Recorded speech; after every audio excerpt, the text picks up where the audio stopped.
we trying to be patriotic. Wanted to fight for Uncle Sam, so we dropped out of college. Looking back at his friends like you're not gonna follow, then you're not a real American, your heart is all hollow. He enlisted, and in a couple of months was trained. Jumped up on the plane with what Uncle pumped in his brain. Dehumanize the enemy, except you're there to set him free. That's an oxymoron, B, and that's why they're not sending me. Dave, what's going on, brother? What's going on, man? It's good to see you. It's good to see you too, man. How you been? I have been good. I have been good. Man. So I obviously know you because we're second cousins. Did we ever do the math on that? I think we landed on second or third, somewhere along the line, maybe twice something removed. like that. Twice removed, something like that. So we've known each other for a hot minute now. But yeah, for everybody else who doesn't know you, why don't you introduce yourself, your name, rank, what you used to do in the Navy. Okay. Well, my name is David Nash. I was in the Navy for 6 years. It was really 5, but everybody always rounds up, so 6 years. I was a corpsman. I was HM3, and it was a blast. That's cool, man. So corpsman, right? Yeah. Every Marine has at least 12 corpsman stories, and I'm sure every corpsman has at least 100 Marine stories. Oh man.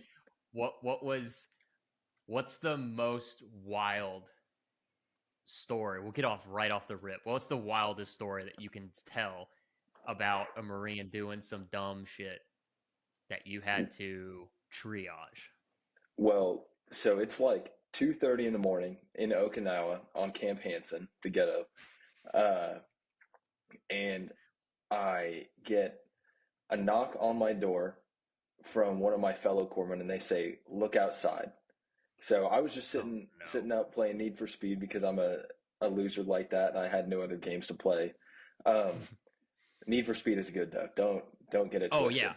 Oh yeah. But I look out the window. I'm on the 4th story, and I see people jumping out of their 2nd and 1st story windows of the barracks to go and fight. Like, these people are in their ranger panties. They're like Silky's nuts might be hanging out in their wife beaters and everything. And I have no idea what's going on. So I'm just sitting there like egging things on from my window, like, get him. And I saw this chick who was yelling at everybody to stop, how they normally do. And somebody threw a shoe at her and she fell over and started crying. But about 2 to 3 minutes after that happened, I get this boom, boom, boom on my door. And it's this dude in socks covered in blood. He's wearing his silkies and he's got his tan shirt on.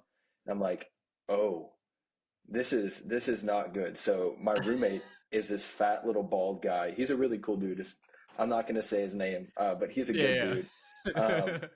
But I yell at him to get out of bed, to grab my bag, and I was going to go and see what was going on. So I run down 2 flights of stairs, and that guy that had all the blood all over him, completely fine. He's running, as Marines do, no stopping pace. But we get down to like the common area on the 2nd floor, and there's this dude who is black and blue, like right here, like he was wearing goggles, just black and blue in the face, this big bruise on his spine, nose is very obviously broken. And like, God. I think we spent from 2 till 5 a.m. triaging, because apparently on Camp Hansen there had been fights breaking out with the UDP all night long. People getting arrested. I know that at the end of all of that, people got held back from rotating to go back to Hawaii because they were getting investigated by NCIS. So it was a little bit serious, but man, we had the EMTs show up and then leave saying there's worse stuff going on Camp Hansen right now. So we spent all night triaging, and yeah, it was a really, really good time. Not to say that like my freedom boner was all the way up, but I love that stuff. Not saying I want anybody to get hurt, but I live for that kind of stuff. Oh, dude, you said my favorite part about that is you said that there's a girl screaming, "Stop it." It's not a real fight until there's a woman in the background screaming, "Stop it." It's not. And everybody's just like, nobody hears her except for one person, and they deal with it. And she was dispatched like, shoot ahead. and she fell over, Yeah. and that was it. I never heard her again. Oh man, that's fucking hilarious. It was so Man. funny. Yeah. Dude, the UDPs go crazy over there. They do. Kintown is wild. It really is. Oh my god, dude. Kintown's something else, man. I went there, I think, twice, and both times I literally sat in one bar with two captain buddies of mine. They were both married to each other, and I literally just sat in this one bar that their landlord was the owner of it. That was it. I didn't go out. I didn't participate in the debauchery. I was like, I'm good. We're good right here. You don't unless you want to get arrested. Like realistically, the JPs have such a good time out there just because if they're looking to meet quotas, you go out there on a Friday, payday, you're going to meet them all that night. I cannot tell you the amount of people that we had to check out after they got back from like the Japanese jails and stuff like that after processing, just to make sure that they don't have any like injuries that weren't disclosed to us or anything like that. Hanson was full of debauchery, and Kintown was the heart and soul of it. It was a beautiful time. Oh, yeah. Well, it's the curse of Gate 2, because technically that was Gate 2, but that wasn't Gate 2 that everybody refers to. Because Gate 2 is Kadena, but both those Gate 2s are cursed. Like, they're tagged and cursed for just the most wretched shit happening. I don't understand why either. Like, I really don't get it. I went out there with a couple of the EOD guys to the true Gate 2 to Kadena's Gate 2. And we just drank and smoked cigars. I think I had like 3 cigars that night, and I felt really bad the next day, but it was a good time. No fighting or anything like that, but I guess they're also all older dudes, so they might be a little bit smarter than that. Well, I've been there a couple of times. I literally there was one time where we were walking down the strip, and there's like a bunch of locals fighting, and my buddy wanted to jump in there and start fighting the locals. And it was local on local. And I'm like, brother, this is not your fight. Like, stop. I don't know why he wanted to. I mean, I do know why he wanted to. I'm going to call him out because I'm going to have him on here. Liao, you know who I'm talking to. Talking about. But yeah, dude, I was like, no, brother. Like, we do not need this. Yeah, no. That Gate 2 is less likely to fight somebody. But when crazy stuff happens, like crazy stuff happens there. I'm pretty sure there was a hit and run there by one of my Marines. Like, he got base shut down too, so everybody hated him, but I'm sure he hated himself more, but he definitely... Oh, yeah. It was like the middle of the day too, and he was pissed drunk. And it wasn't even close to the weekend. Like, I'm talking a Tuesday or a Thursday. That's where he went to medical. Yeah. Yeah. Oh, man. Jesus. Yeah, those are some crazy places. So you said you did like being a corpsman, right? I loved it. You're like overall. Why did you like it? What was like that? What's the best part about being a corpsman? Helping people, genuinely. You're gonna see, like you said, Marines have like 12 different corpsman stories. Half of them good, half of them bad if they're lucky. And I can only speak to this generation of corpsmen because I know the generation before us, dude, they were stellar. But there's people need help, and you get to be in a special place to advocate for people as a corpsman, and it's just really special. And you get to go out and do all the fun stuff. Like, if your people trust you, you're going to get to do anything and everything, and that's the best part, is building those relationships. And you only see that green side, honestly. It's very, very different. I would never go back to a blue side command if I had that power. Well, now that you brought that up, I was wanting to ask you that too. What is the difference between green side and blue side for corpsmen? Brotherhood and friendship. Honestly, that sounds super fruity. It really, really does. But I mean, I guess it is kind of fruity. The Navy gets. Yeah, I mean, but it gets a little. You're the fruity. Navy. So, yeah, I mean... as expected. Don't forget, Department of the Navy. Don't forget. We don't talk about that. Everybody blue side is trying to throw each other under the bus to make rank.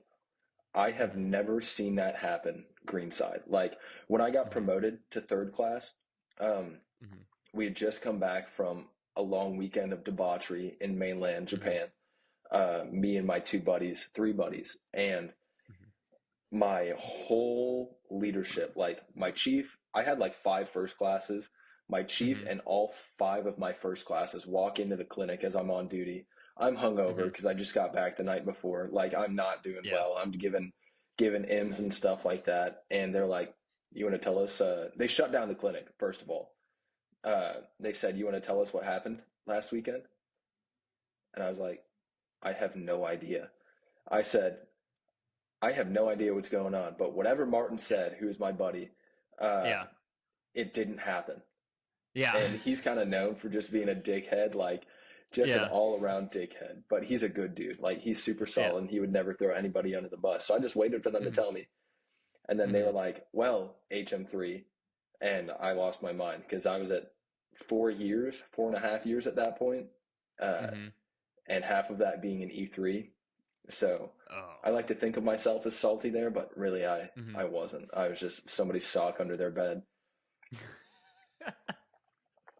But told me I picked up, and that's like That's dope. he would never sell me out. That's the thing. That's the Yeah. difference. Whereas You Blue were like, Side, yeah. it's gross. Bake Blue. sales Okay. and To clarify, what is blue side? What is green side? Blue Side is as a corpsman either working in a hospital, Mm-hmm. a clinic not affiliated with the Marines, or on a ship. And then Green Side is like it goes with Green Side and Brown Side. So Brown Side is like the Riverines, and nobody really knows what they do. I think that's just something that they like to tell you that makes you feel like, oh, I want to go do that. So you sign whatever contract they give you. I've Never. never heard brown side. I think it's like the people who are over the border and stuff like that. Um, that would make sense. I don't know. That would make sense to me, wouldn't it? They're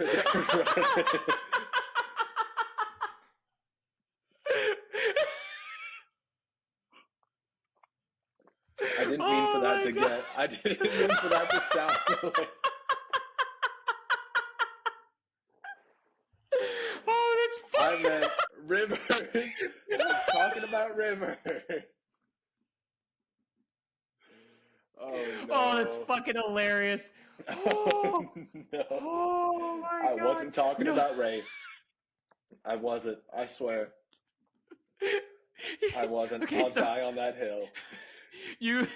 I know what you meant, but like anywhere else in the world, not just. Oh no. Uh,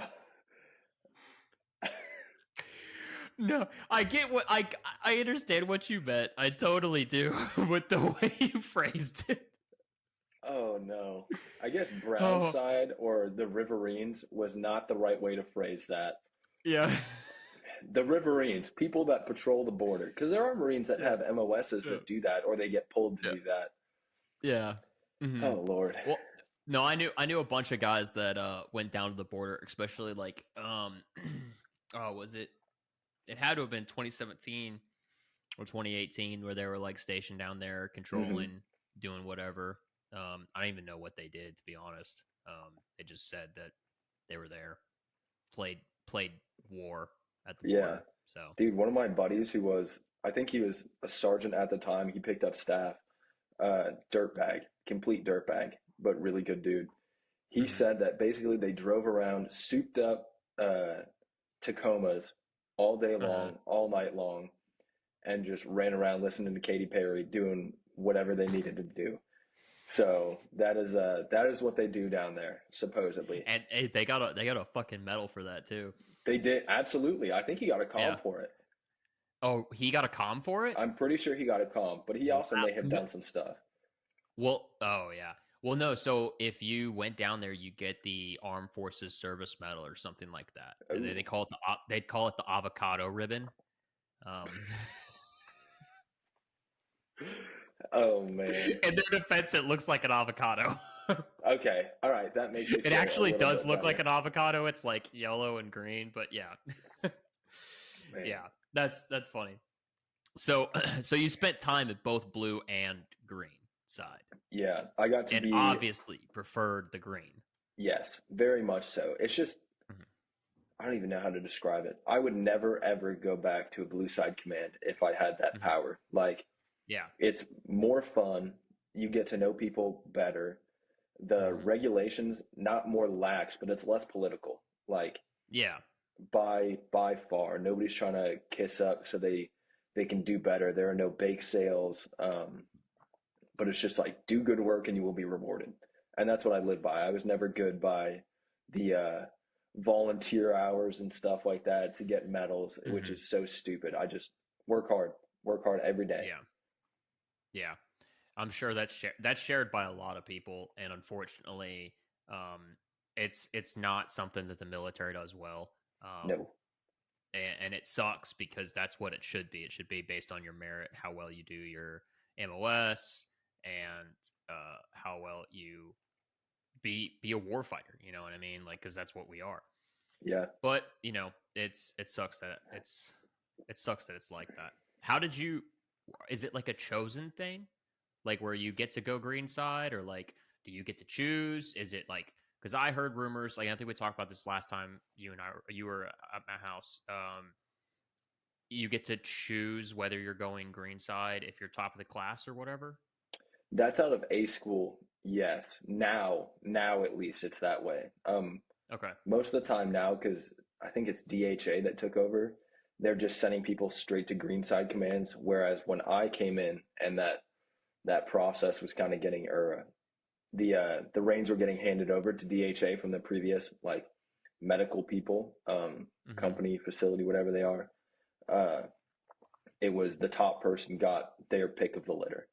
But now everybody's going green side for the most part. But out of an actual Top, command, like top, yeah, the top of the the A school only class, one though. yeah. Unless, I mean, it's Oh also wow. needs of the Navy. So we had a couple people Yeah. who like went to A school, went to FMTB, either East or West, and then Hmm. got to go and do other stuff. But out of a regular command, you get to choose your top five, and that could be like green side, blue side, a ship. You're probably Hmm. not going to get a ship because you're not that guy.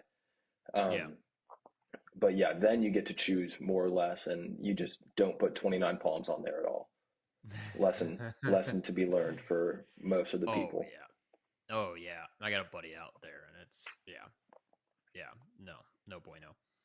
Um, Yeah, I guess that's good and it's bad. I mean, well, it's good that they changed it to where if you're a top performer, you get to choose. Right. Like get like more people get to choose that. As it And should be. Honestly, it's kind of sad if yeah, you don't. Like, why do you work hard then?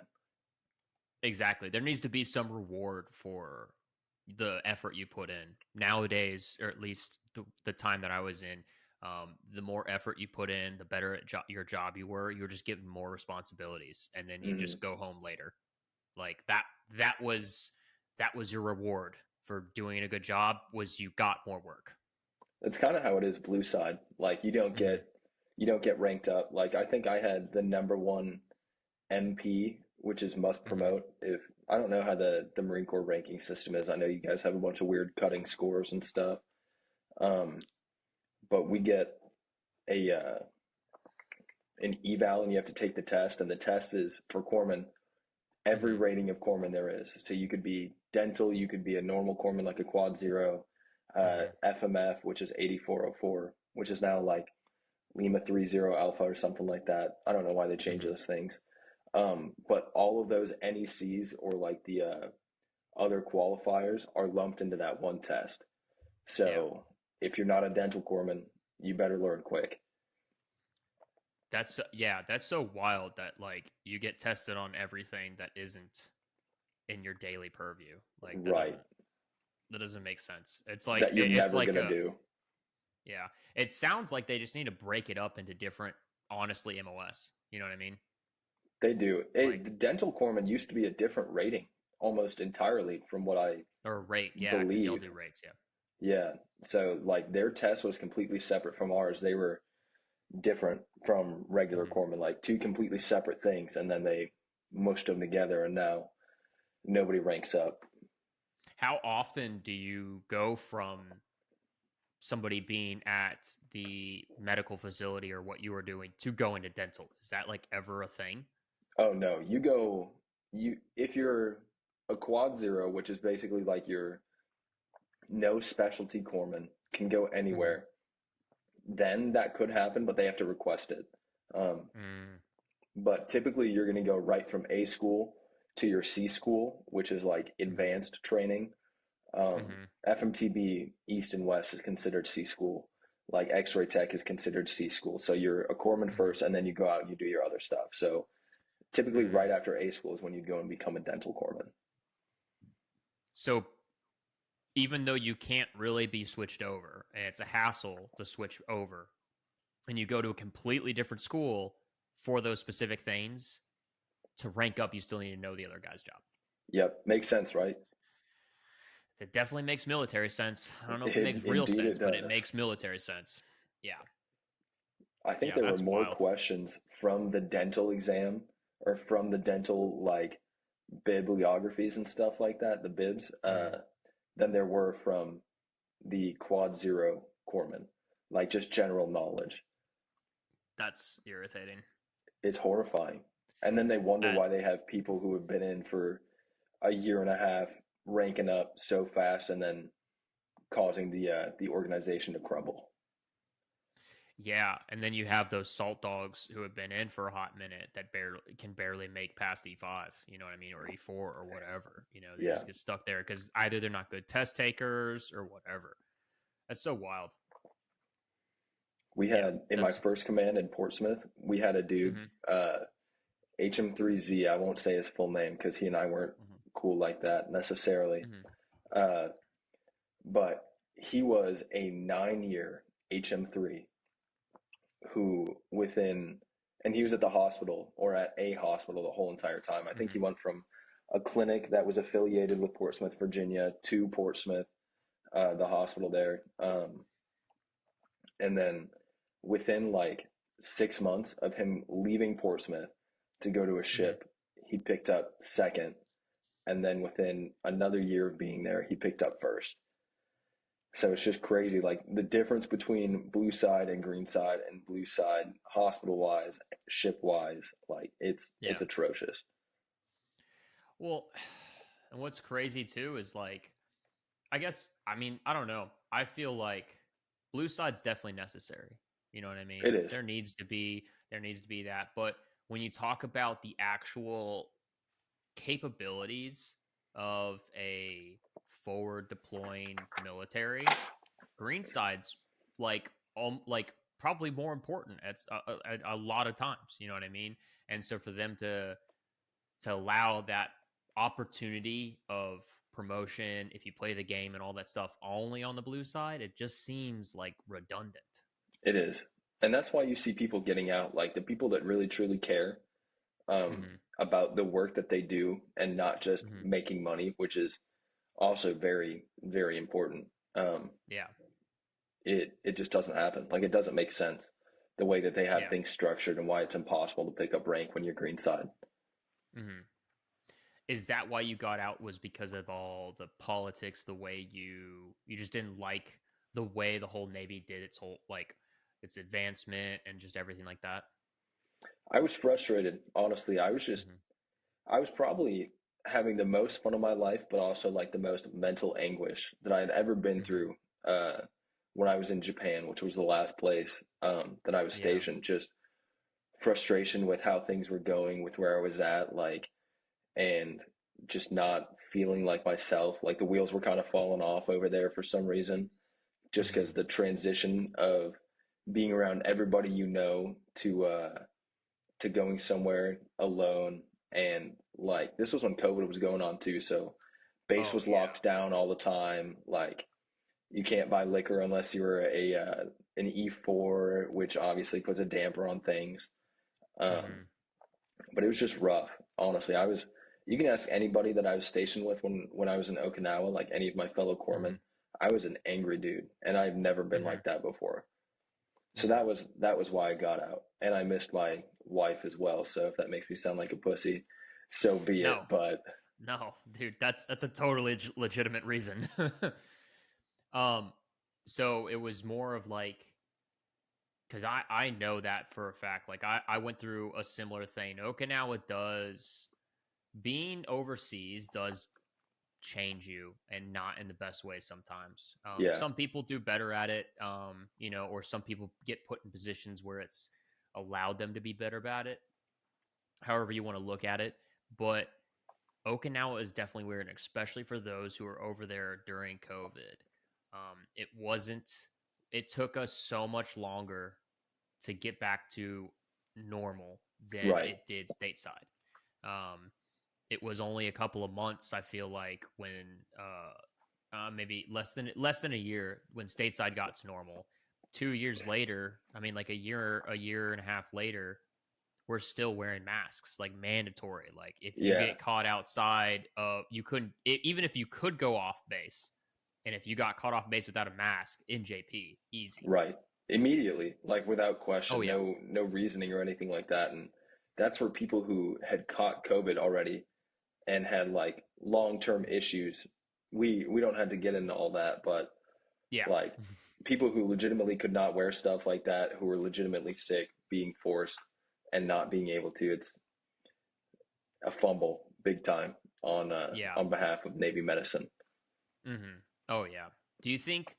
Do you think if you weren't in Okinawa and experienced at least maybe if you took out COVID, or maybe if you took out Okinawa, I mean you took out both those things, would you have stayed in? I Do think you so. think? I mean, I think so. I Mm-hmm. was like my whole the whole well-being of my health was out the window. Like I fell off a cliff when I was over there in Oki and messed my back up, like tore my ACL and my rotator cuff. Uh, Oh, jeez. my roommate, the fat little bald guy, had COPD, so he needed a CPAP, and he didn't have it for forever. So like 3 hours of Mm, sleep a night if I was lucky, and it. I think so.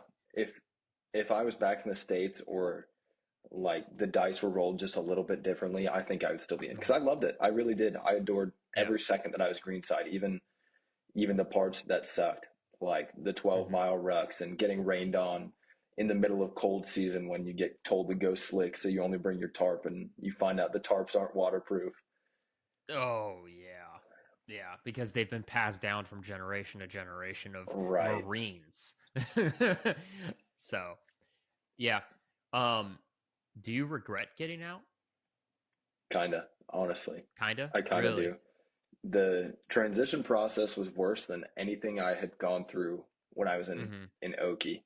And a lot of that is Mhm. probably like self-induced, just because you feel like you're super alone, just Mhm. because it's different talking to people when you leave your command. It's different talking to people overseas. It just is. I can't explain it, but I'm sure that you can say the Yeah. same. Like Oh yeah. it is different.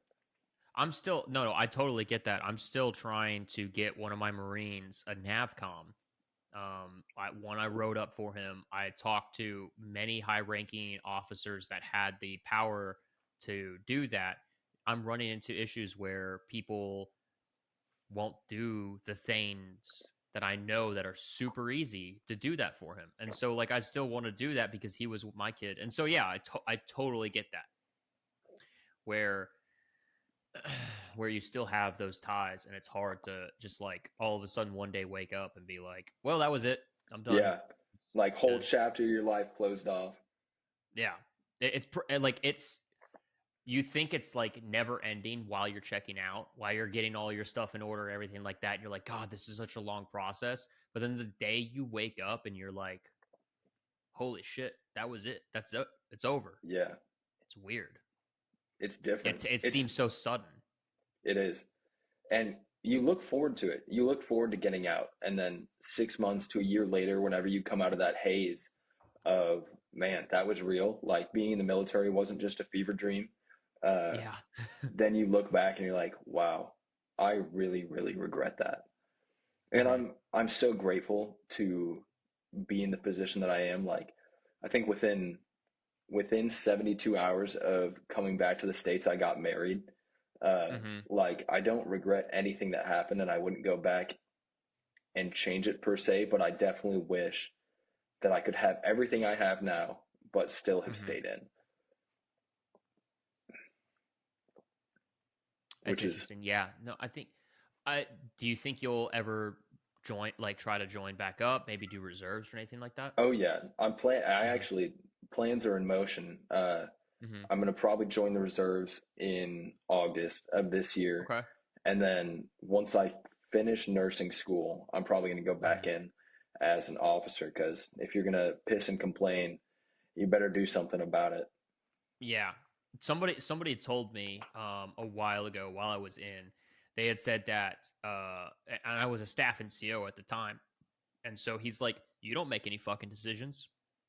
You just and he was a warrant officer, brand new warrant officer. So he obviously hadn't been enlisted and was a gunnery sergeant. He said, "You don't make any decisions," so he knew. It's like, "I make the decisions now. You just enact them." And it kind of Mm, hit me, and I was like, "Oh wow, that's definitely an interesting thought to have." You know what I mean? Of like yeah, you really technically, if you want to think out of the big grand scheme of things, you really don't. So yeah. do you think that's Um, true entirely though? Like, do you feel for there were decisions that you made for your guys that improved life and stuff oh, like that? I would say no, like to an extent, yeah. Like I think when you look at it, big picture things, for sure, officers are the ones that make those decisions. However, the day to day, the the quality of life, the I made decisions, but it backfired on me. When I Yeah. was a staff and CO, I made decisions that were good for my troops, that were good for my kids. It backfired. Sometimes it backfired on me because it was going against the grain of what the officers were telling me or whatever. And I was like, this is not going to happen because I know better. And um, so yeah, like I think I definitely made decisions, but it wasn't the right way sometimes, Yeah. you know? So I think I think you can as a staff NCO, but or anybody, anybody in a leadership position, I think they can make those decisions. Um, but if you want to do it the right way, I guess you have to be an officer. I think it just comes with holding people accountable as well. Like for those day-to-day decisions, like being in ninth ESB, uh, one of my second classes was a hothead and just super quick to anger. And he kind of controlled our day-to-day life, but he also dealt with like everything else, all the paperwork, scheduling all the operations and stuff like that for people to go out with all the, what was it, 8 different companies within ninth ESB. Shout Mm-hmm. out HM2 Campana, love that man to death. Um, but dude was just angry and took it out on all the E3s and E4s and like without having somebody to hold you accountable. And I think officers need this as well.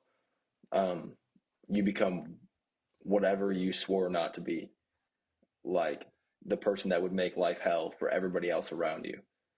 I it's interesting you brought that up because um, everybody has this checklist, and I think you had it too, even at the Navy side. Even every single branch has this, where you're a junior enlisted, and the second you pick up NCO or go into a leadership position, you before that you say, "I will not do X, Y, and Z." And 9 times out of 10, when you get into that position, whether it be by obtaining that rank, or whether obtain that position, you break half of those within the Oh yeah. first month, and you're like, "Holy shit, I understand." One thing that really bewildered me, and I spent almost 2 whole years as a staff NCO, um, I broke maybe 10% of the things that I remembered as a sergeant where I was like, I will never do that as a staff NCO. I think I broke 10% of those things. You know what I mean? And so it's once you get to a certain position, if you keep that like mentality of like, I remember what it was like, you it's weird because staff NCO was the smallest change that I made. If that and it's weird to say that. There was definitely a hard transition. I changed a lot, but I didn't change what I would never do, if that makes sense. Do you feel like you got treated differently because you were one, did you feel like you were one of the only people that attempted to adhere to those standards of only breaking I'm assuming that 10% was what was absolutely necessary. Did you felt like you got looked at differently? Oh yeah, for sure. I definitely think that like a lot of it ostracized me, set me apart from the pack of the normal staff NCO isms and all that stuff like that. And I definitely was considered the black sheep for many reasons. One, my age. I was a 26-year-old, I think I was 26-year-old staff NCO, which was really fucking young. Um, and so all of my peers at our 30s or nearing 30s, and I'm sitting over here still 5 years till that. I think that, yeah, I think because I did those things, it definitely set me aside from those people. But honestly, dude, I wouldn't change any of what I did for anything, because I know what I did was to make effective, hard ass little motherfuckers to fight wars. You know what I mean? It's all you can do. So since you've gotten out, what have you done since Uh, Started school. then? I'm about to start nursing school here in the fall. Okay. Got married, obviously. Um, Somehow got two cats, not by my choosing. I saw one climbing up earlier. Oh man, dude, they're terrorists. I'm telling you, they really are. Um, got a job. Well, got a job through the people I did SkillBridge with. Okay. Yeah, honestly, that's kind of it. I feel like all those are really major things, and there's been a bunch of little filler things that happen. Like went to Montana, just getting to actually see family when you want to, Yeah. travel when you want to, and do other things. Like it's been really good. Is it weird not having to tell another grown adult to be like, "Hey, I'm going to some other place," or some other It, state? it really is. For the first like 3 months of doing SkillBridge, I still checked out every day. Like, hey, I'm going home. They're like, it's 25 minutes past when you were supposed to leave. Okay, leave. It was so weird. So your skill bridge. What did you do for your skill bridge? So I worked for a physical rehabilitation company that had brick and mortar clinics, and I did the sales and education type of thing with them. Mm-hmm. So I would build PowerPoints and go and deliver those PowerPoints on like hydrate or dehydration, stretching, lead exercise classes, Mm-hmm. for geriatric people and pretty much old people that couldn't move very well. Dude, it was so Yeah. cool because Jacksonville is a huge military city. So I got to talk with a bunch of Vietnam vets who were super Oh. salty that have like, there was one dude at one of the facilities that I went to that had the bullets that they pulled out of him when he got back to the States. Yeah. Oh, dude. I was like, What the you fuck? are built different. He was pretty metal and he was cool. Oh, He he was built dude. differently for sure. Like I think that's the biggest middle finger that you can give to the opposition that I have ever seen. That you kept the bullets that they shot you with. That's wild. Dude, what a hard motherfucker, bro. That's what I'm saying. And he was still Holy like shit. he was like 94 and still kicking. He would get security called on him because he would try and leave the facility and stuff like that. Oh man, he was so funny. People would bring him like medication while he and I would be talking, and he'd just be like, Mm-hmm. "Piss off, like f you, leave me alone."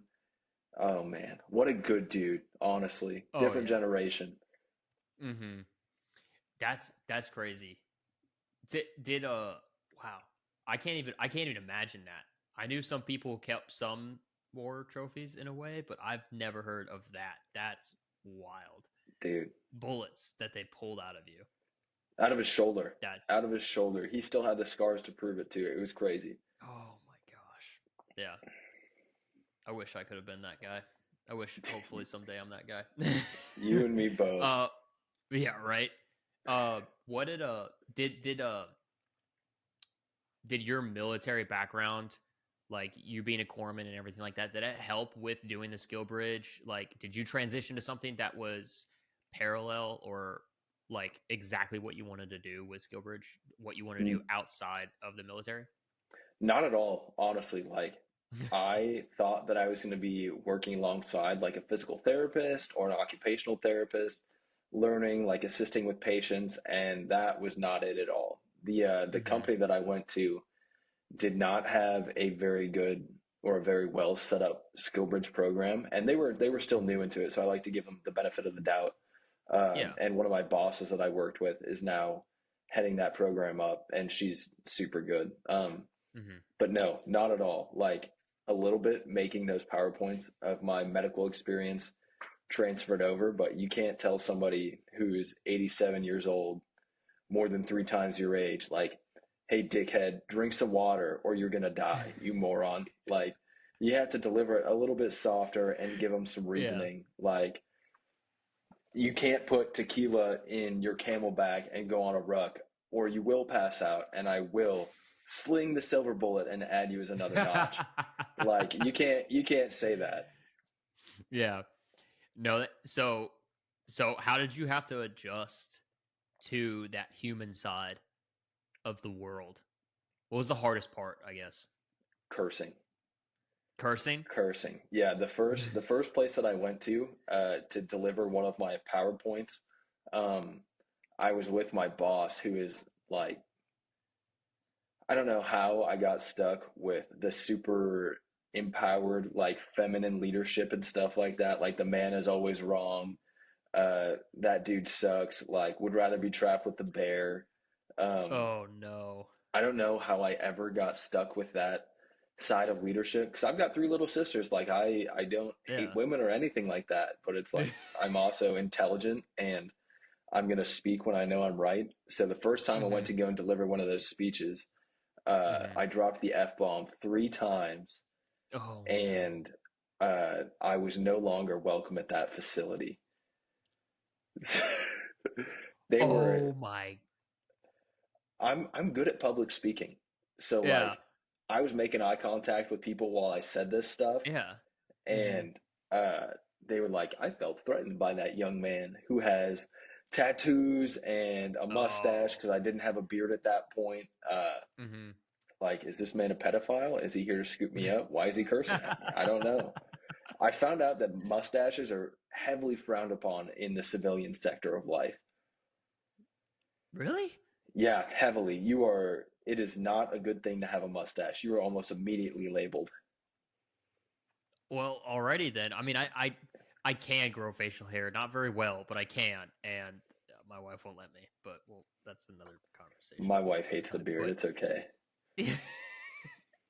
But I guess now I know. I did hear that somebody told me that you're like less likely to be hired if you have facial hair. You are. And It's then so weird. I thought too that it was weird, but like then I realized that all I want to do in my profession is go to blue collar works where swearing is also a part of the Oh yeah. vocabulary. But I don't think the medical field, you know, that would that would be a little. No. I wouldn't do well in the medical field. Sometimes I'm shocked that I'm still here. Honestly, I'm shocked I haven't like if you could receive a lifetime ban, I'm shocked that I have not gotten a letter in the mail yet just for saying stupid things. Okay, so you said your wife, you just got married to her. She's also in the Navy, correct? Yes. Okay, so speaking as dependent boys, how good is that life? Oh man. Dude, I just got laid off from the job or told that I was no longer needed, and the Oh, first thing that jeez. my wife says is, "It's okay, I'll give you an allowance." So it's a pretty good life. I cannot complain. Like I think I have it made, honestly. I never thought that I'd ever be told that like, "Hey, you have an allowance now." Oh man, that's fucking great. I'm still. And Oh man, she's in a third class like Mhm. I'm not upset. I'm happy. I'm Oh content. yeah, yeah. I'm still riding on the coattails of I made more in the last 4 years we've been together. So technically, I have all this extra spending money. Oh So I yeah, buy stupid shit. Yeah, I don't know how long I could ride that, but we'll dude. see. I sold all of my leave. I think I sold like 55 Hmm. days of leave on the way out, which I Hmm. regretted not taking when I was in Japan. But I Oh sold yeah. 55 days of leave on the way out and got a massive payout. So Oh yeah. I'm still enjoying that, spending Oh left and yeah. right, trying to be frugal, but it's been a good time. Oh yeah. No, I've been buying guns and more gun associated stuff. So watch Man, out, ATF. that holding the sickest angle. Yeah, right. I Yeah. hope they come. Yeah. Right. So when did your wife join versus what was the difference between your wife joining and you joining? About 2 years. So I joined in Okay. August of 2017, right after high school. Hmm. And she did the same in 2019. And Hmm. then she got to Portsmouth in December of 2019. Hmm. And I was on my way out the door in, man, I got there in February of 2018. So I was on my way out the door in March, no, in November of 2020. Hmm.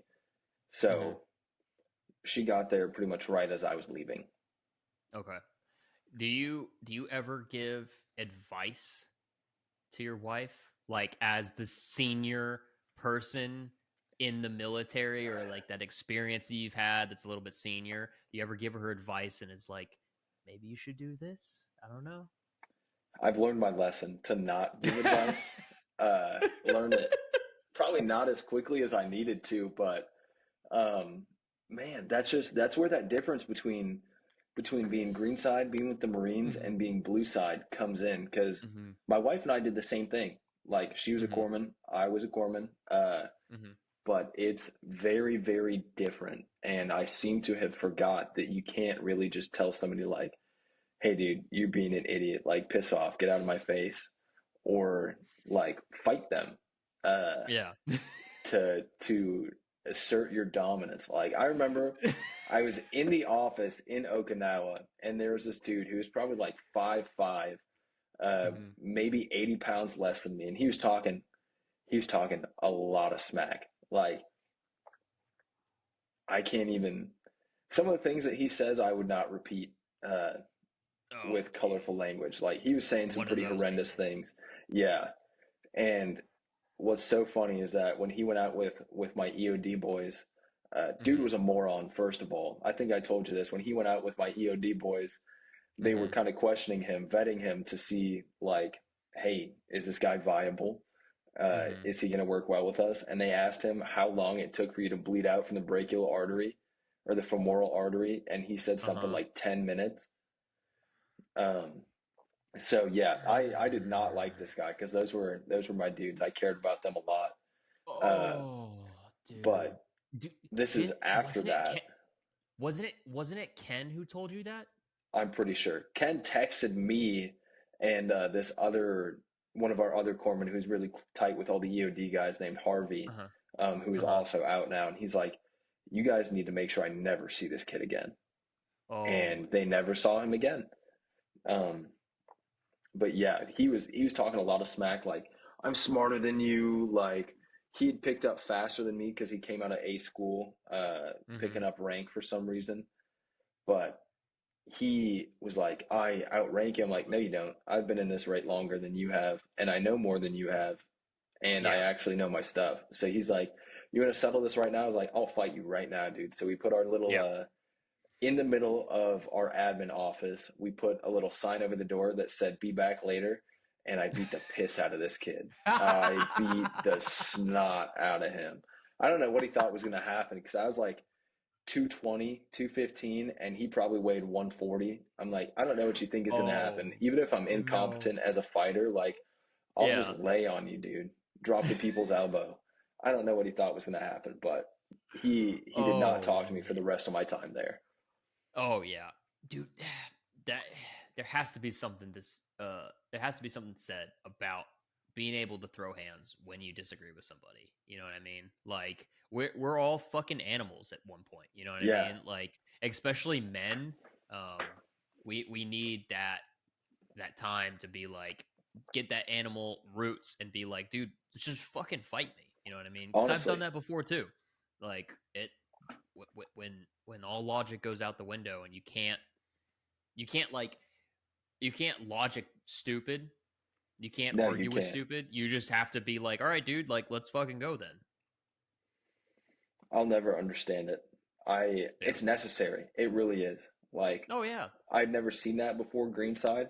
Like, Mm-hmm. I definitely wanted to hit people, but Mm-hmm. before Greenside, like showing up to the command, I had this scrappy Thai chief who was just like the most bad dude I've ever met. I played COD with him and everything like that.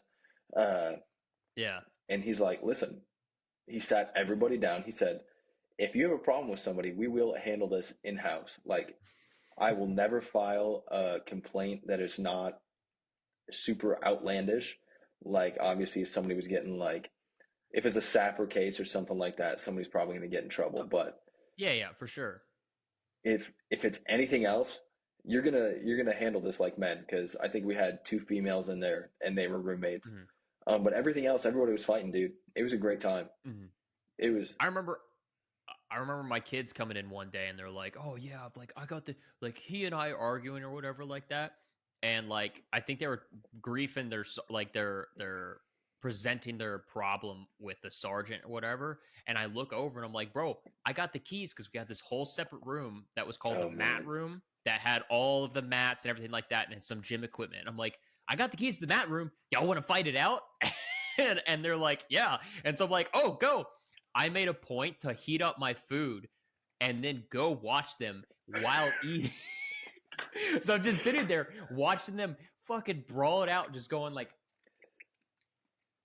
just enjoying eating. yourself. I love Oh that. yeah, I'm just watching it, and I'm a staff sergeant, bro. I'm the dad, like in the whole thing. I'm just watching them fucking beat the piss out of each other, and then afterwards they're like, "Y'all good?" And they're like, "Yeah." And I was like, "All right, cool. Let's go back to work."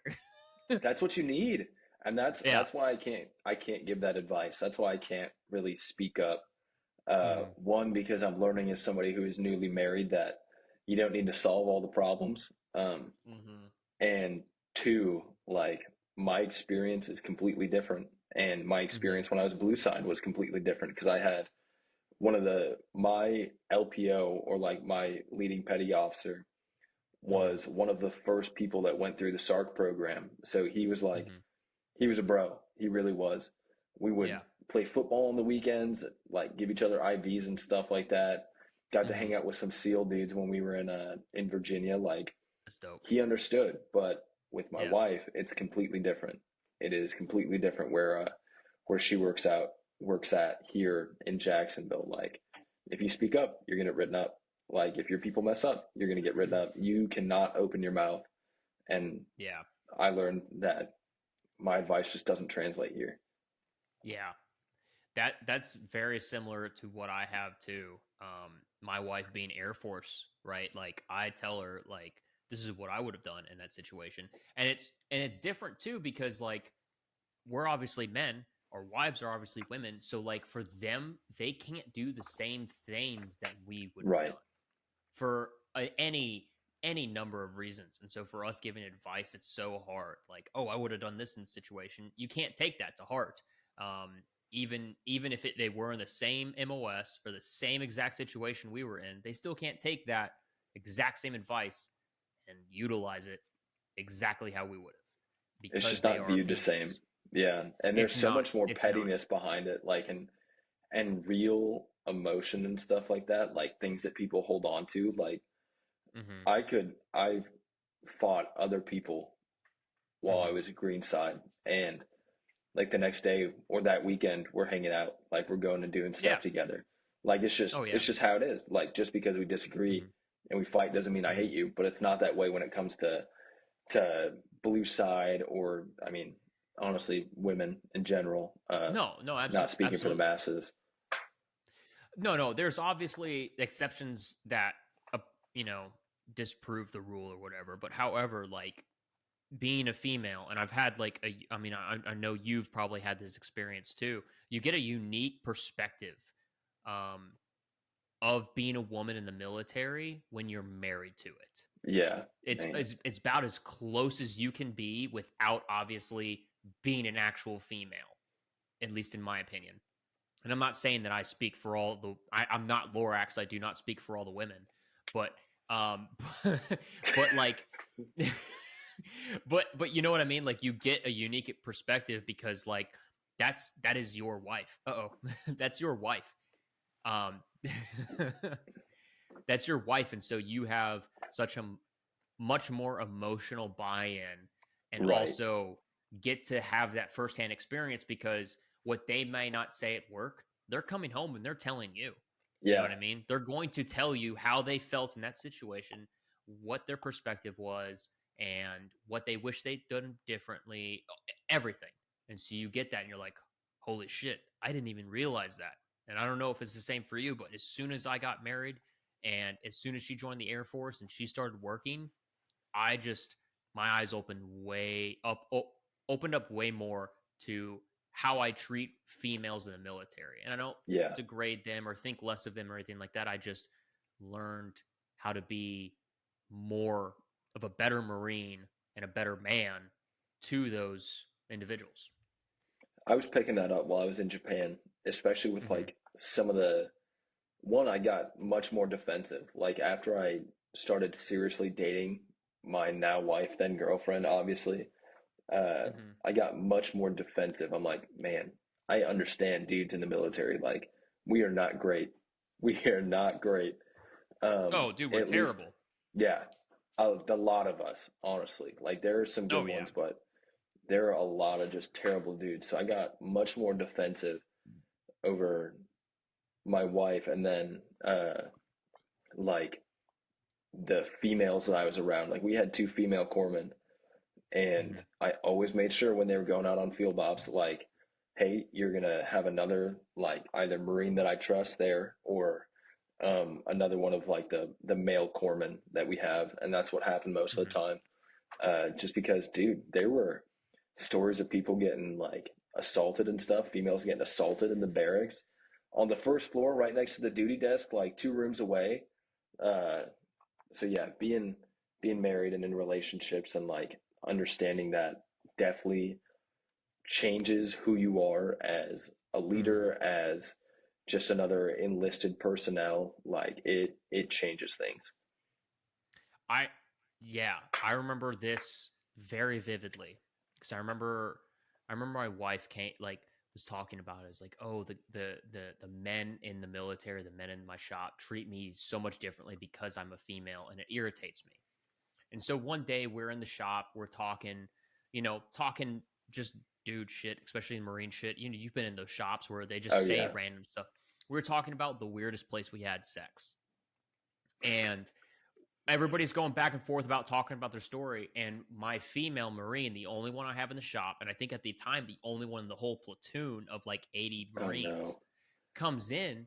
And I had already had this conversation with her where she felt the same way. I pulled her aside beforehand. I was like, hey, this is what my wife feels. How do you feel about that? She goes, agree with your wife 100%. I don't like being not included in those conversations. So I had this conversation beforehand. She's like, I don't like not being included in this conversation because like I don't get offended with that. And I'm like, okay, cool. I now know your stance. As soon as she walked in the door, everybody's like, oh, she's here. And I'm like, no. And I look at her, I'm like, hey, person, what was the weirdest place you had sex? And me, as the staff sergeant, the highest ranking person in the room, asked her that. And she goes, oh, shit. A porta potty. And all the guys are like, what? Ah!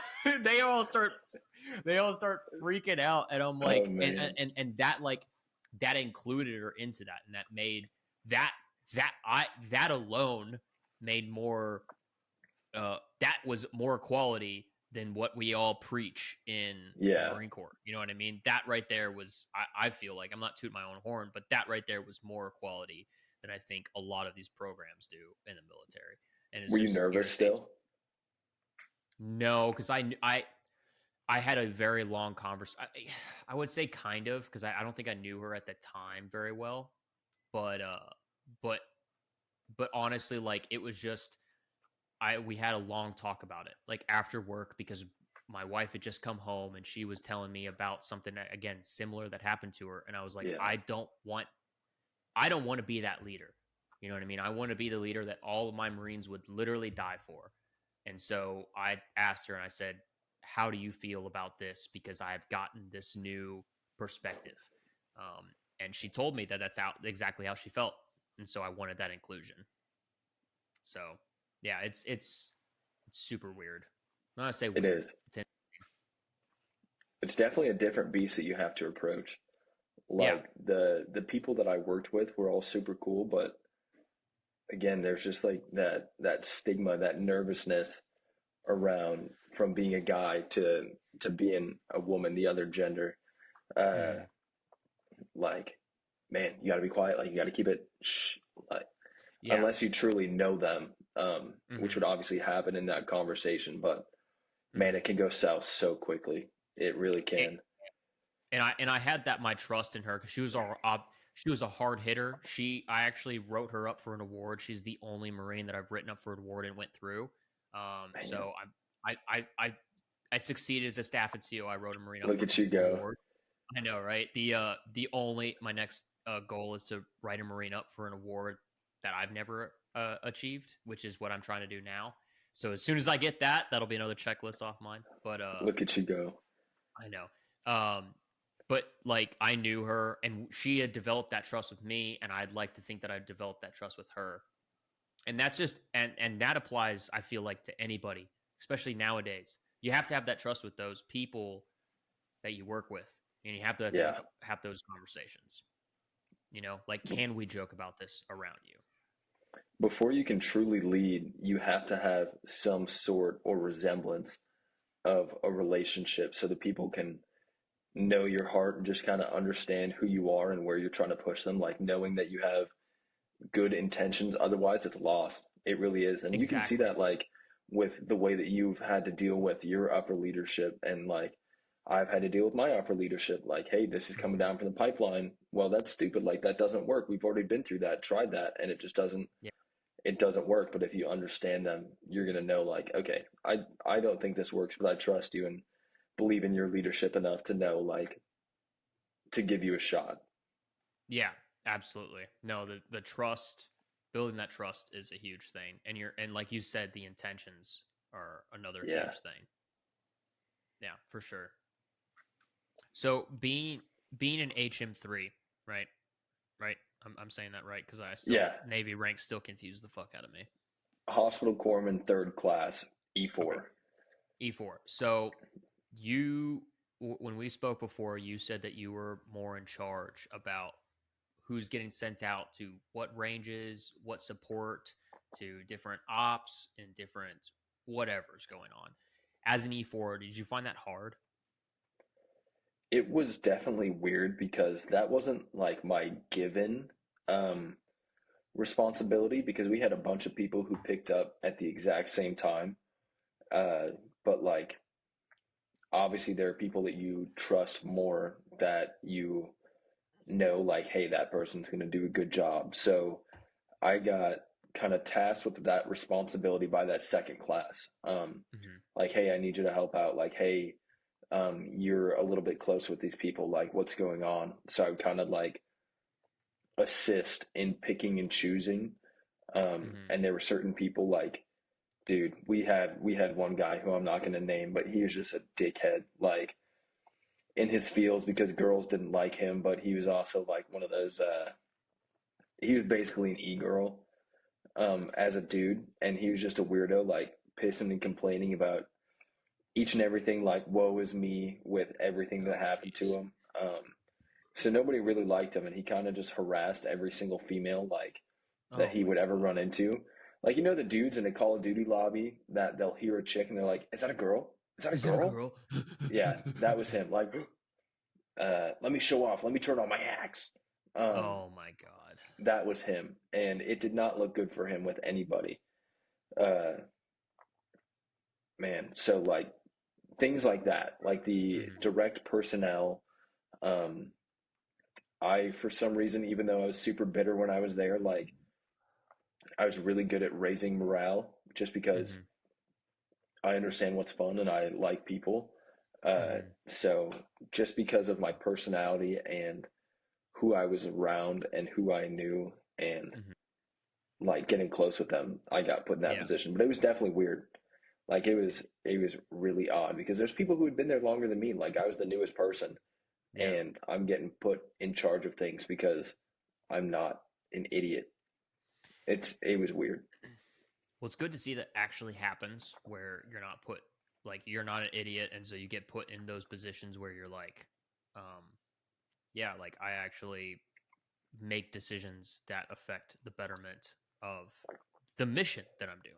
Right? Yeah. Did you ever have identity like imposter syndrome where you're just Oh like, yeah.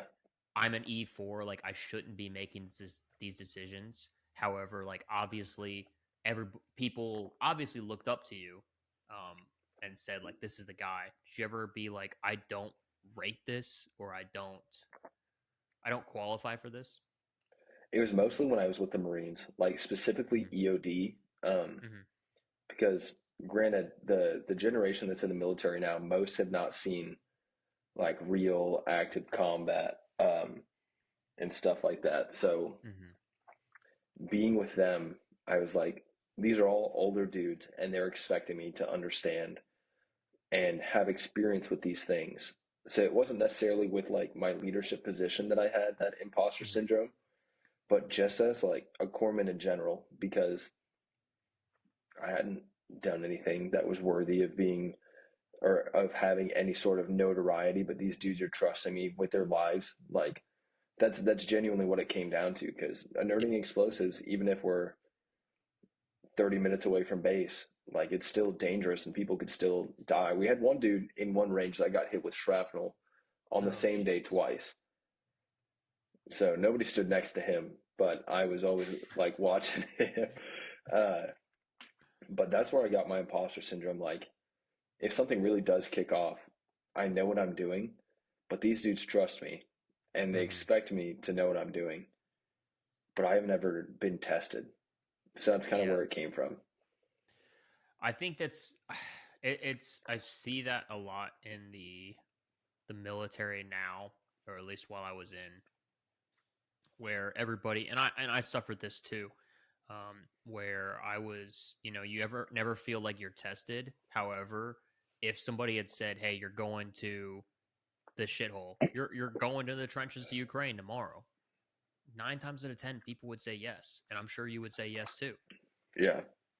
You know, and it's not, and it's not for a lack of trying with a lot of these people. It's more for just their parents didn't fuck soon enough. You know what I mean? Like, and so, and so you can't. I don't feel like I feel like you can't blame those people. And I've been listening to an audiobook by Lieutenant Colonel Scheller, and he had said that even this war tested Marine uh, Marine officer, infantry officer that had been in Afghanistan, had done all the crazy things that we had all dreamed of as corpsmen, as Marines. Even he said that his seniors were like, "Oh, you've never been to Iraq, but you don't know Afghanistan. Mm. You went to Afghanistan deployed. When we went to Afghanistan, he's like, oh, haven't been to wherever. You don't know what you're doing." And so this, like, unfortunately, I feel like the military is plagued with this self-imposed imposter syndrome, and so it's Yeah. hard to get out of that. And so I feel like regardless, those people who want those things, I feel like they or want those things or train themselves be to excel in those situations, they deserve some commendation rather than that imposter syndrome. Yeah. I think it's because people hold some sort of superiority complex, and whether they realize it or not, like I had a first class who was just a super down to earth, good dude, but he was always talking about being in the Middle East. And I'm like, Mm-hmm. man, that must have, like, you eventually think, like, man, that must have been such a good time. Whereas for that person, it may be some of their worst memories, but you got to talk about it. So one person may think, like, oh, this is the worst time, but the other person is thinking, like, I haven't done anything. So I feel like it's a self imposed uh, imposter syndrome most of the time rather than things being forced down your throat. Yeah. Well, I mean, think about what he had to go through too. Like, I'm sure his Yeah. generation above him was like put so much emphasis on that time that he holds that time in such high value. And so now he's just continuously talking about it, and it just creates that self-destructive cycle Yeah. of How do like, you end that though? Honestly, because I feel like people need to talk about that stuff. I don't know. That's a great question. I don't know how you would end that because there's because if you don't talk about the times that you were truly tested, and how you reacted to that, you don't allow your troops, your Marines, your corpsmen, however, those experiences that you hard earned experiences that you learned.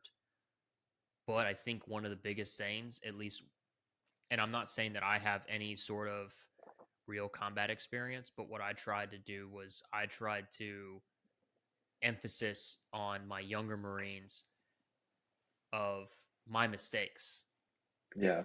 and said, this is what I did wrong. Don't do this.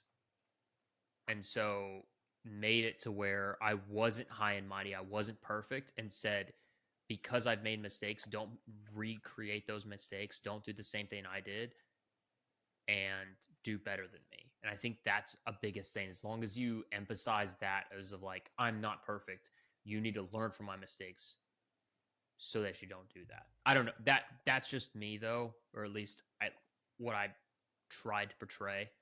Um, and again, I never saw combat or anything like that. It was just because I was in a senior position, um, and I tried to portray that of like, don't make the same mistakes as me. And I think as long as you portray yourself as that imperfect person, I think that helps. I feel like that's all you can do. I feel like that's a good response, honestly. Did I mean, and it doesn't even have to be I deployed to this. Did you ever experience that where people looked up to you and you were like, fuck, like, I don't know what I'm doing, like, and but you tried to portray that like sense of confidence, but also like false sense of confidence, or but also like these are the mistakes that I did. Yeah, 100%. Like, I, coming into ninth ESB, one, it's a shell shock, like, trying to learn how to be with the Marines, because Mm-hmm. you guys are very, very different, very different Oh yeah. than Blue Side. Uh, but, like, once I got there, getting essentially handpicked to go and be with the EOD dudes, um, by like a certain few. Um, I was like, man, these guys trust me. Like they want me to be there, but I have no idea why. Mm-hmm. Like, why are they looking up to me to save them when I have no experience with Mm-hmm. emergency medicine? Like up until that point, I had done CPR on two dudes, one dude in a hospital, another dude I had rolled up on in my off time, and like I just sat there and I was like, why? Why is this? Why is this a thing? But one of the gunnies was like, hey, do you know this? Like, do you know these things? And I was like, I have no idea. Talking about chemical warfare, because we were dealing with white phosphorus, Mm-hmm. and he was like, do you know these things? And I was like, no. He's like, well, let's go learn. Like, let's talk about this Mm-hmm. stuff. So I feel like that kind of broke the barrier down uh, between those things, and you need those good guys. And I feel like every time I've been super fortunate, like every time I felt that way where I felt kind of cut off because I didn't know this or I didn't know that, and people were looking up to me to know those things. I had people kind of like hold my hand and take me along like I was a 4 year old. Do you think do you think that they trusted you because you were open about the things that you didn't know? Like what do you I think think that they why do you think that they trusted you even though you weren't battle tested? I'm willing to learn and Mm-hmm. to admit when I make mistakes. And I feel like that's something that I'm sure have seen that. Like people are not super willing to do that in the military because we breed a culture of perfection, and if you're not perfect, then you are discriminated upon and looked down upon, and you're cast out as that black sheep. But you don't get there unless you make those mistakes, unless you say like, hey, I do not know this, like I do not Mm-hmm. understand, can somebody please teach me? And that's something that we're definitely lacking, and I Yeah. don't think it's coming from our seniors. I think it's on our behalf, honestly. You think it's on the lower enlisted? I think so. I think so many people have that chip on their shoulder, where they think like, man, I've been through A school, I've been Mm-hmm. through our C school where I learned how to be with the Marines. Like I've been here for 2 years, I've been here for 3 years, and whether or not you've seen gunshot wounds or heat stroke and stuff like that, there is a plethora of medical emergencies that if you haven't seen, you're not going to know what to do. And if you don't ask questions, Mm-hmm. you are in danger. Honestly, like you are putting your people in danger, you are Mm-hmm. putting yourself in danger, and you're going to get somebody killed. Like we had, I think we had two lightning strike deaths when I was in Okinawa, and I'm sure you heard about them. One dude No. got hit by, really? Dude, they were both No. on Camp Hansen too. One was on a range, Holy but shit. one dude was out running during a storm, got struck by lightning, and fell into a drain. And I mean, you know the rain in Oki, like Oh he no. drowned. That was a lightning strike? Yeah, so he got hit by lightning and then fell into the drain and could not get out. He was running with a buddy too, so like not much you can do. But after that, I asked, "What do you do?" And I think that's what's missing. Like, I don't think anybody else in my battalion, or in not battalion, in my office in BMAT asked, "What do you do? Like, what are you supposed to Mhm. do?" And I asked until I got an answer because I had a dickhead medical officer that didn't care about anybody but herself. Um, so I asked her, and then we had the oh man, what's the name? The general surgeon Mhm. of like the meth come Mhm. around, and I asked him, and then he gave me an answer. So I asked anybody and everybody I could, even stepping out and making an ass of myself. Like that's what's missing. You have to ask. So that actually brings me to my next question is like because you felt like you made an ass of yourself for asking the question that's relevant to a real life scenario, do you put the blame more on the junior enlisted or do you put the blame on the senior leaders that make you feel less of a corpsman, less of a marine, less of a what sailor, whatever, for asking those questions? And I guess I feel that the culture is made it to where ignorance is stupidity, and it's not. It's just because you haven't experienced those things. And so, Right. like at least in my side, like I believe that it's the senior leaders that have created that culture of like, oh, you don't know this? What are you fucking stupid? Like I feel like that way, but I don't know. Like, did you feel that way where it was more of like the troops that maybe lack of courage to speak out, or do you think it was the leaders I that think that created it that was. environment?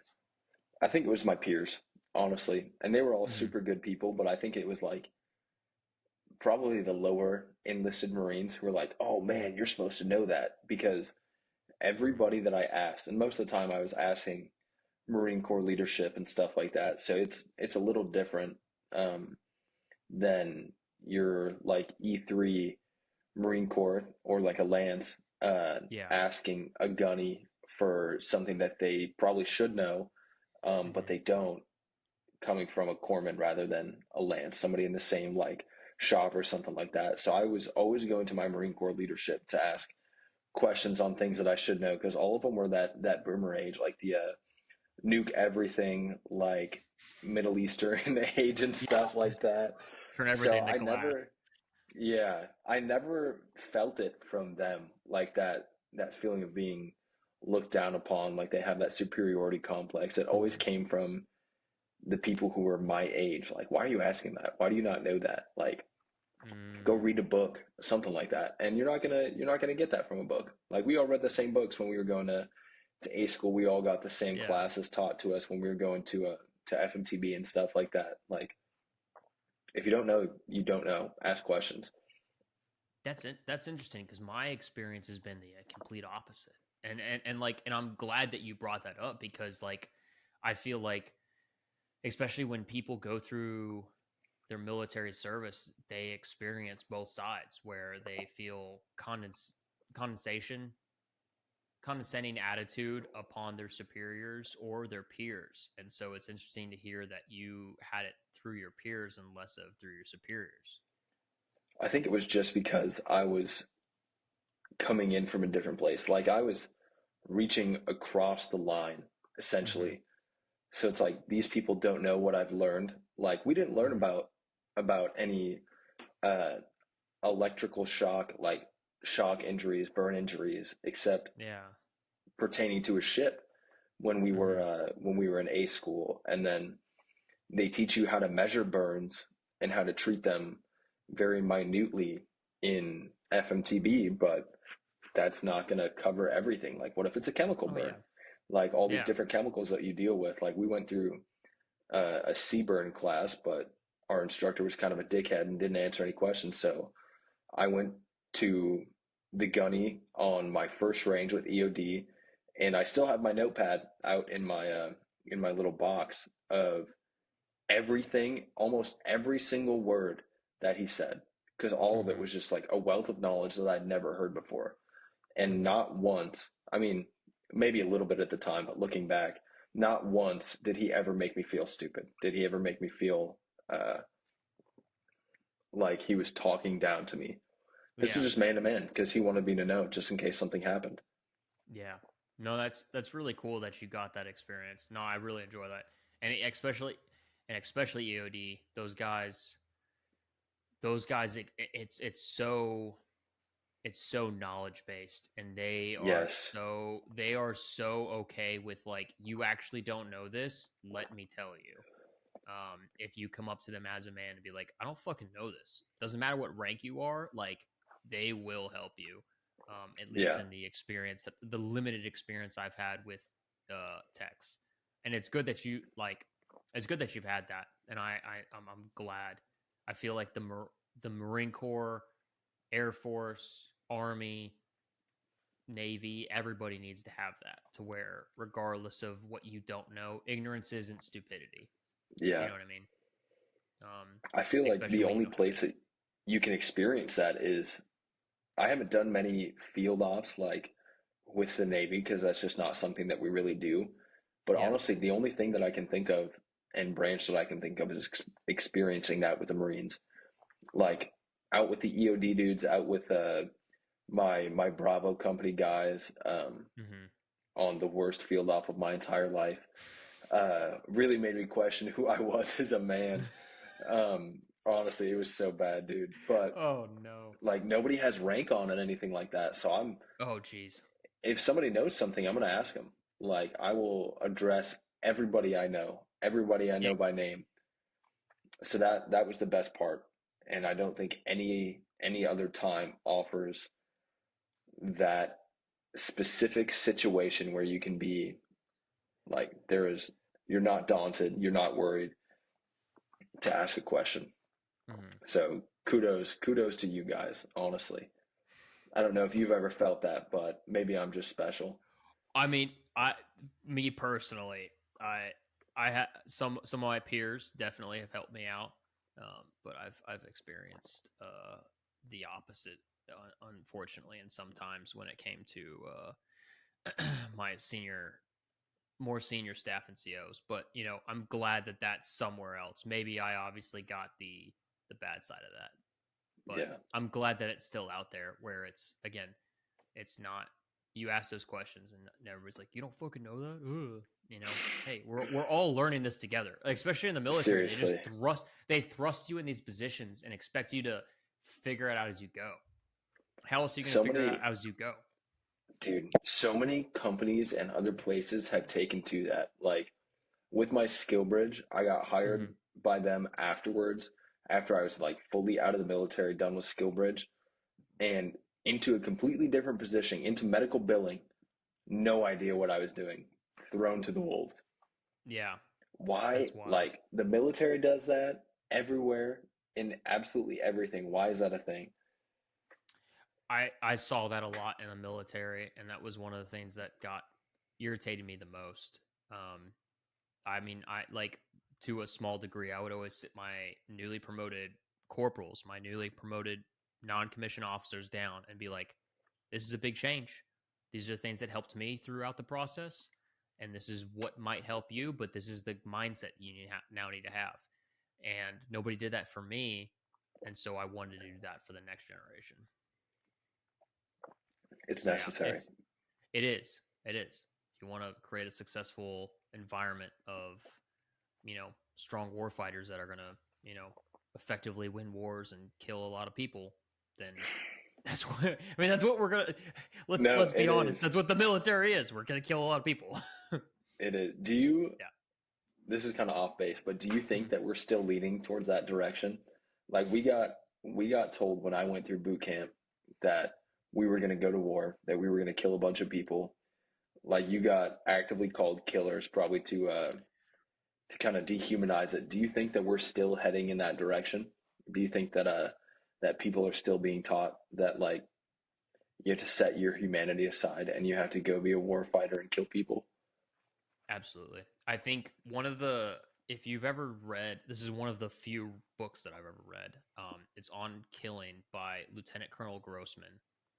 And he talks about the dehumanization, about how you turn a normal human being into somebody who's able to kill somebody else. So if you look at the stats, and he actually broke down the statistics of the Civil War versus World War One, World War Two, Vietnam, and Iraq, Afghanistan, the shoot to kill from like Civil War to World War One, I think it was. There was like, well, Civil War was like a 60%, 70% of people didn't shoot to kill. They found a flintlock rifle that was loaded 12 times. So somebody would try to help, and by loading a gun, but they loaded it 12 times because they didn't want to shoot somebody because that was the guy that they saw just down the street. You know what I mean? Obviously, Yeah, that was a bad time for our country, regardless of what side you were or what they were. They were literally brothers, sisters, cousins, probably second cousins like we were. And I saw you on the opposite side, and I'm like, holy fuck, that dude's there. I wouldn't want to shoot you. right. So, but then you break it down when you get to Iraq and Afghanistan, or let's go Vietnam. Vietnam was like a 90% shoot to kill.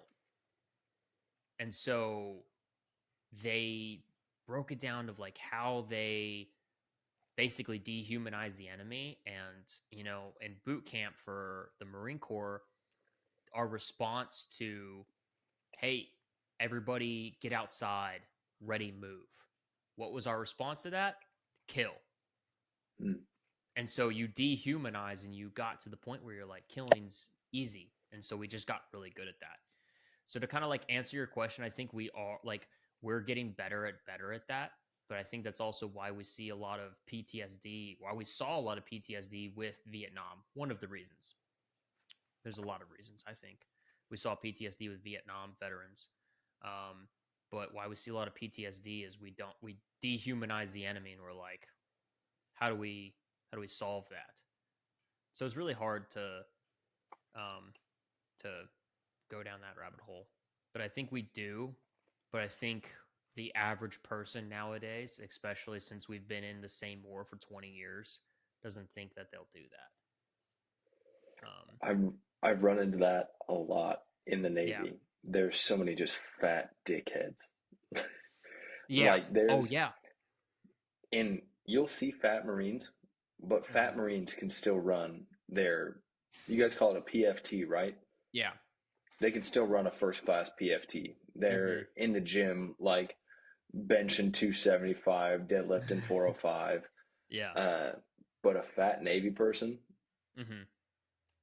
not it, dude. When I was in Portsmouth, one of my roommates was this dude that went through a 2 liter of, I think, Elijah Craig or something like that, some just piss poor whiskey.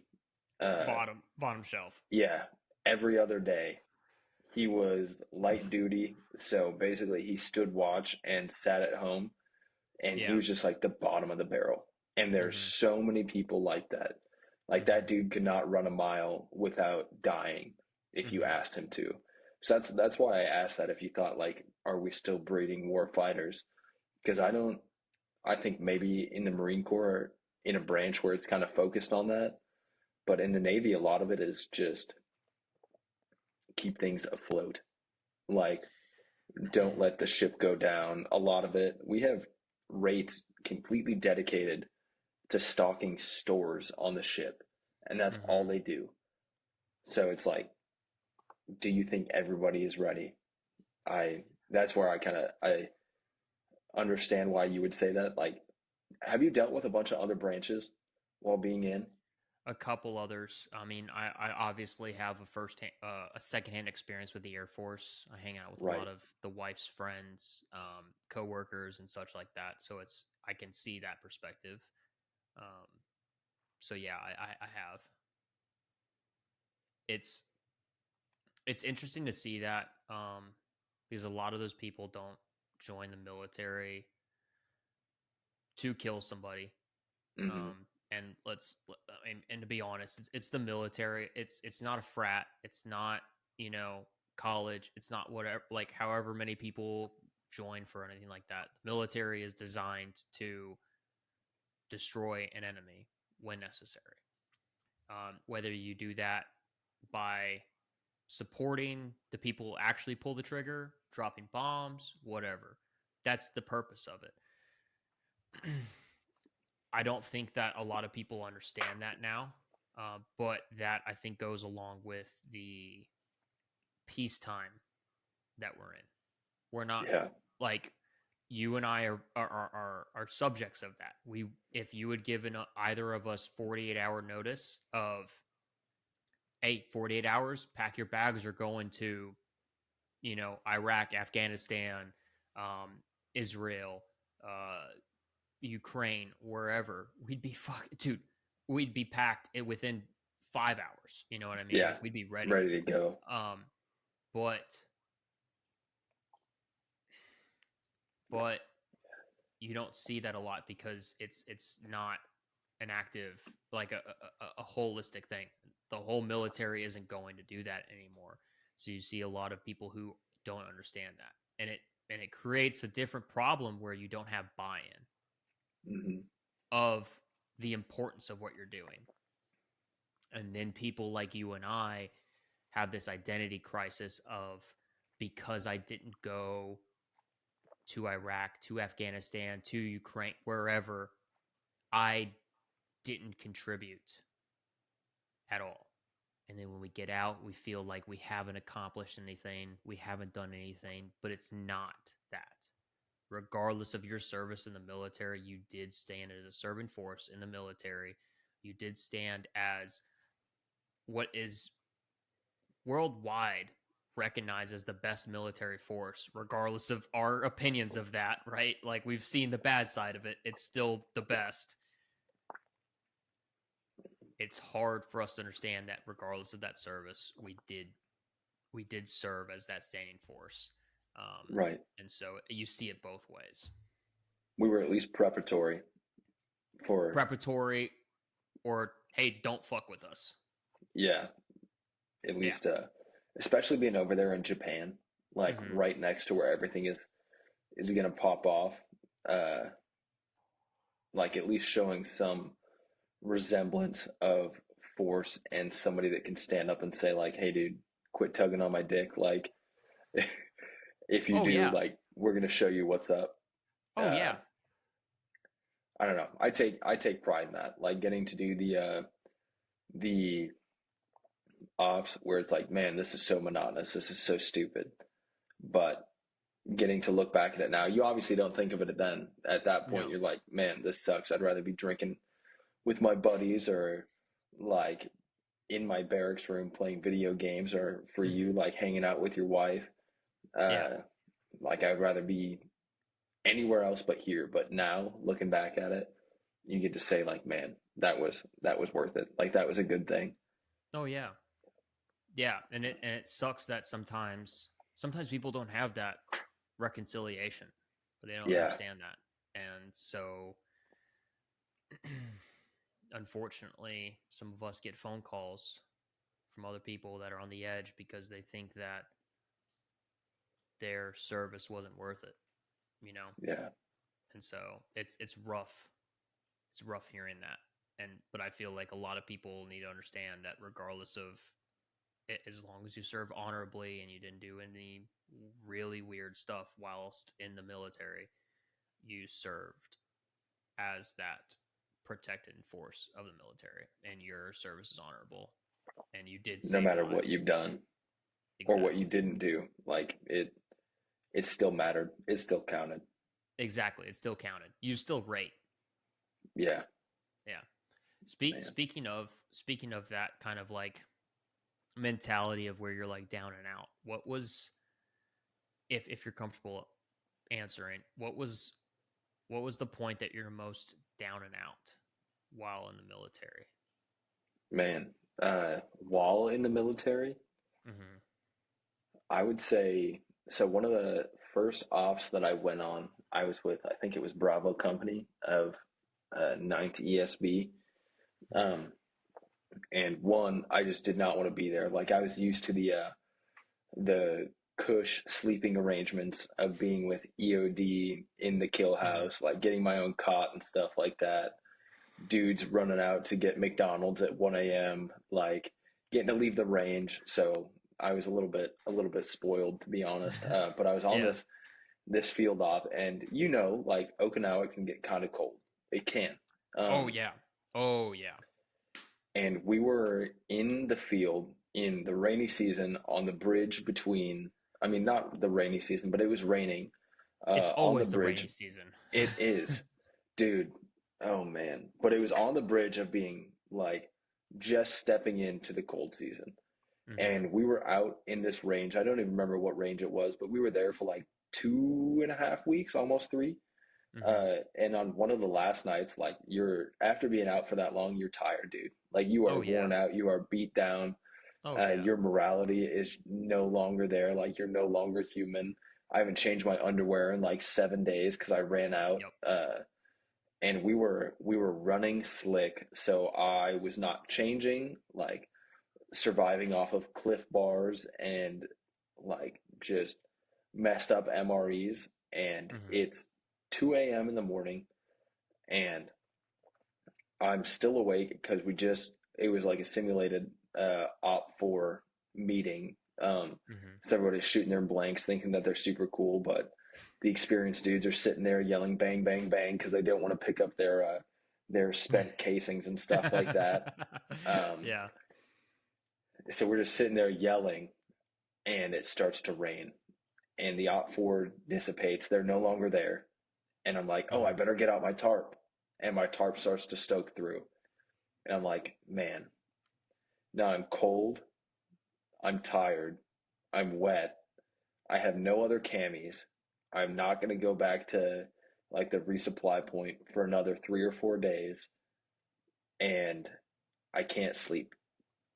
So I think that's probably the moment where I was the most beat down, and just Mm-hmm. like all of my humanity was gone. This was Mm-hmm. still when I was like first kind of getting used to Oki as well. So I Yeah. was Oh like, man, jeez. I would rather die than be here. Like Oh I yeah. was so sad. I was so tired. I missed home. I missed my girlfriend at the time, Mm-hmm. now wife. Like I would rather be anywhere but here. And I Yeah. can't do the one thing I want to do, which is sleep, because it's windy and cold and wet, like Mm-hmm. soaked to the bone. Mm-hmm. But the next morning, it was so cool because it when it's rainy, you expect it to be rainy the whole day or for five Yeah. minutes, but it literally rained for like 4 hours, and then it was like it started to get warm, and the sun came out in the morning, Mm-hmm. and I stripped like butt naked almost. just to set all my stuff out to dry. And I was like, man, maybe this thing isn't so bad. So that was like the worst night of Hmm. my military experience, and like probably the best morning that I had ever had. So going through that, what kept you going? What kept you out of that dark hole? What was the driving factor? Man,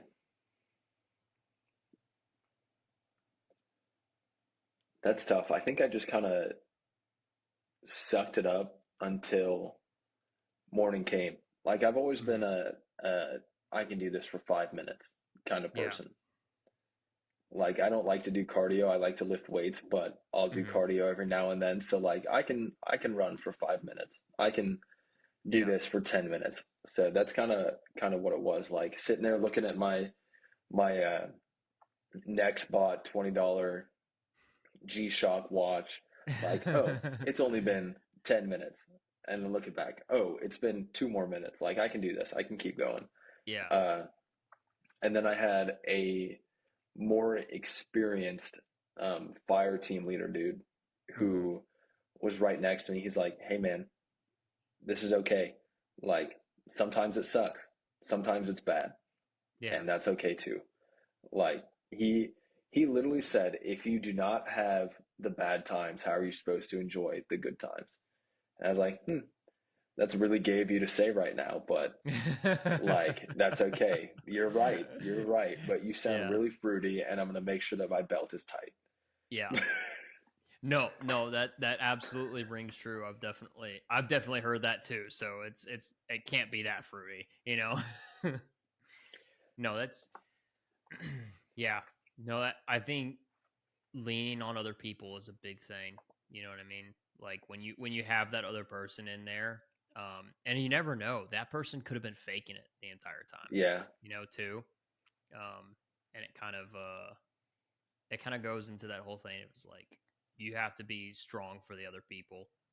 Um, and I'm sure at some point you probably like I don't know, maybe you do, but you may not have remembered, but you probably were that person to somebody else at some point in their career and was like, hey, you gotta have it suck to make it great sometimes, you yeah. know. And It's so, so corny, but like the saying "embrace the suck" really hmm. does reign true. Like Oh it's yeah. super corny and cliche when people say it, but like, Hmm. dude, it's real and it's said Hmm. for a reason. Like things are not always going to be good. Sometimes you just got to push through that stuff, honestly, That's and why. that's That's all you why. can do.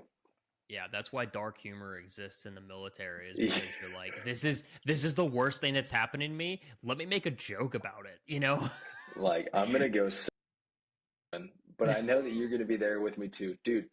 For reference, that does not fly in the civilian community. It does not fly at all. Both when I first came to work in my Skillbridge place, both of my Oh bosses were no. like super strong female leaders, super cool Hmm. people. Um, that does not go over well when you say like, "Yeah, dude, I am going to kill myself if I do not get to leave this PowerPoint in the next 5 minutes." It does not seem the Oh. same. Uh, yeah, So randomly saying this is my 13th reason isn't a great thing to say. no, it doesn't. It doesn't go over super well. You will get lectured. You will. I guarantee it. Oh, yeah. No, that checks I guess that checks out. But I mean, and it yeah. Yeah. No, I think and it's weird transitioning from being in the military where that's okay to where that's not okay. Yeah. That's why you see so many like people like this, like so many Mhm. people that got out just pairing together. Mhm. Like the majority of the people that I consider myself close to here Mhm. in Jacksonville, a lot of them are people who are either military affiliated. Like one of my Mhm. best friends, his mom is a cop, so he understands like it's not the same, but it's similar.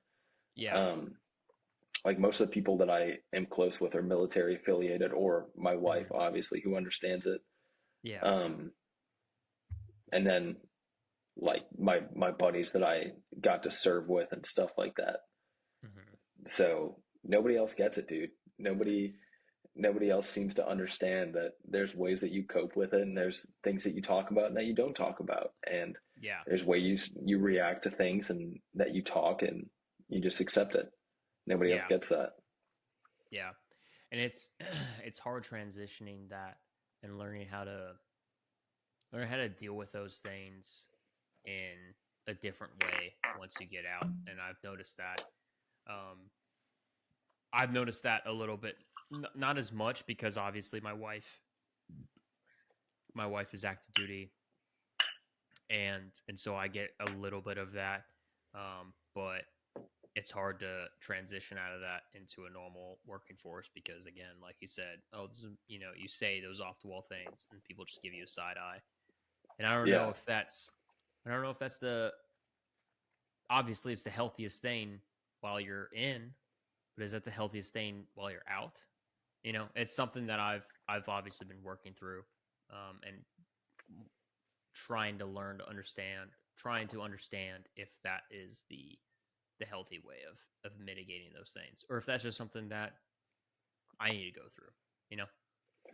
I think it comes with your time of being out, like, and Mm-hmm. deciding who you're going to be on the outside. Because obviously, like, how many years were you in for?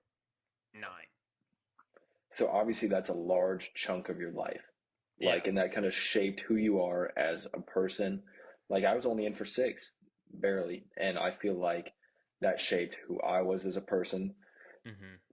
So on this experience, this journey of getting out, you have to decide, am I still going to be this dude that was Mm-hmm. in the military, or am I going to be the dude that has done all this stuff outside of the military?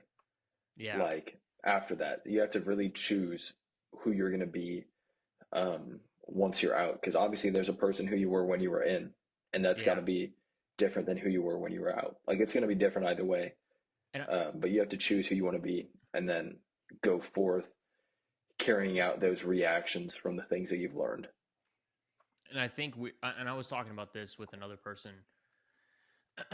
and I think changing how you react to things and changing how you move forward through things, if you change it to be a more civilian side or whatever like that, that's not necessarily a bad thing. As long as you're No, moving in a forward, like we were talking about it was graphs and ladders. Like somebody put it perfectly, and I thought about this since he said it.